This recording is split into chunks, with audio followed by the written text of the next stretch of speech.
Hello everpony, Prince Salagorn of Aquilonia here, and today I am going to be discussing a fairly interesting topic that kind of ties into my review of the Fluttershy issue of the micro series. As you may recall, in my review of that issue, I sort of went on a little bit of a rant about my dislike for modernist critique. What I am proposing today is that the Bronalysis community as a whole is a prime example of the success of postmodernist critique.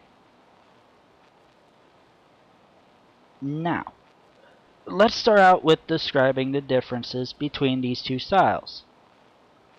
Modernism itself, we often think of as basically kind of devoid of meaning. It was about experimentation and the creation of art for art's sake. That's not necessarily true.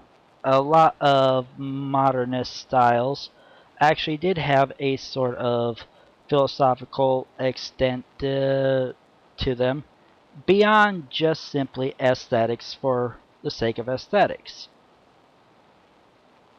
For example, Kandinsky was very interested in using line, shape, and color as an expression of his spiritual experience. The constructivists and the futurists were extremely interested in using sculptural design and even painting to express the modern concepts of motion and technological progress. While the abstract expressionists, and before them the surrealists, and even the Dadaists, were concerned about what at the time was considered making anti-art because of the truly bizarre nature of it, especially the Dadaists and the abstract expressionists. But what they all had in common was an interest in Freudian and Jungian psychology and an exploration of archetypes and of the unconscious.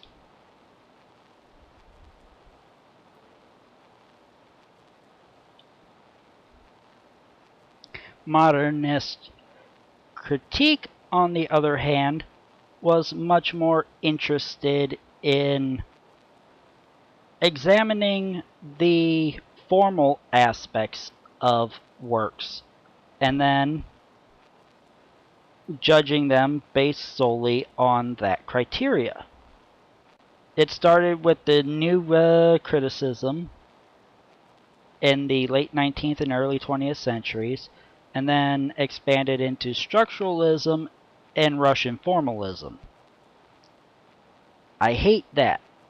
I absolutely hate that because, as I said before, I find it to be shallow, surface, and ultimately pointless for gaining a greater understanding of a piece of art or of a text. Because all you're doing is looking at construction without finding meaning. That's where postmodernism comes in.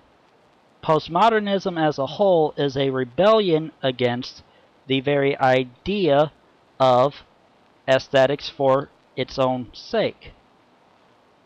It's basically a statement that regardless of what an author or artist might believe, an audience is always going to read into a work and find some sort of meaning.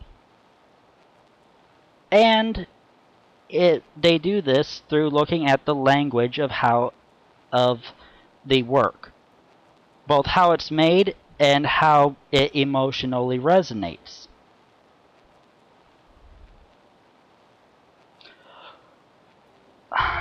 coming out of the postmodernist view, as expressed through people like Lyotard, Baudrillard, Derrida, and Foucault, an entire new concept of criticism has sprung up, which can probably be best examined through looking at the Smart Pop series put out by Ben Bella Books. These are basically works in which various philosophers, psychologists, and fellow writers comment on certain aspects of pop culture artifacts. The series runs the entire gamut from the Hunger Games to World of Warcraft to the Uglies to like 50 Shades of Grey. It's a broad spectrum that this series covers. I pick up pretty much every single one because I find them all to have something interesting or of value to say in terms of this postmodernist search for meaning. And it's interesting, especially when you're reading an author commenting on another author's work, to see how they deal with these issues. When it's another artist critiquing an artist, they're both looking at it from the idea of both the death of the author, as in the audience will always read what they want or what speaks most strongly to them into a work, regardless of authorial intent, but also examine it from how the way things are set up can either make or break the intention matching the interpretation. I call this pop criticism. It's not professional, trained, academic, or even journalistic critics sitting here making commentary on these works. It's people that might have some form of aesthetic or maybe psychological training, but usually it's other people in the field of work making the critique. Now, this pop criticism also extends into the idea of audience-made analysis and review. Audience critique might be even more an example of pop criticism than having authors and artists comment on each other's work is. The simple reason for that is that now we've moved into full-on post-structuralist territory.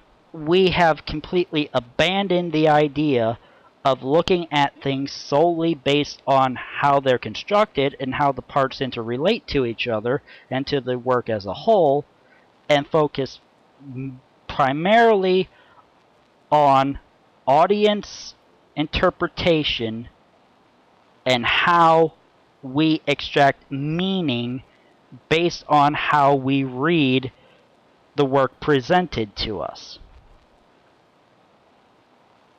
We are postmodernism. We are the very definition of it. And that's why, even just being in this community the short amount of time I have, I love this community. Because it's intelligent fans dissecting intelligently made works to find out how they can relate to our own lives and better us as individuals. And also just because the fact that interpretation is fun.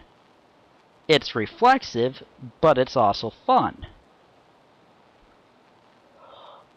My future hopes for the Bronalysis community going forward is that we don't become locked into any preconceived notions about who we are and where we're going.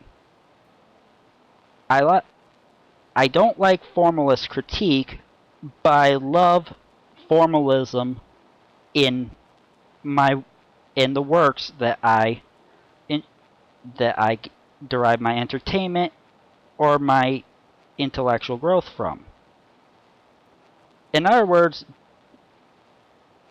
every analyst needs a angle going in to basically encapsulate what their core ideas are and what their goals are when they're doing what they're doing. But you shouldn't be afraid to experiment. Don't say that, oh, I'm just going to look at things from a psychological perspective and do nothing else. You can look at things from a structural perspective. You can look at things from a linguistic perspective. Don't lock yourself in. My other hope is that we don't allow ourselves to lose track of humor. What makes I Love KP and Anthony C so beloved in this community is the fact that they're able to do quite serious analysis of the work, but do it in a way that makes you laugh hysterically every single time out. We need that. I need that.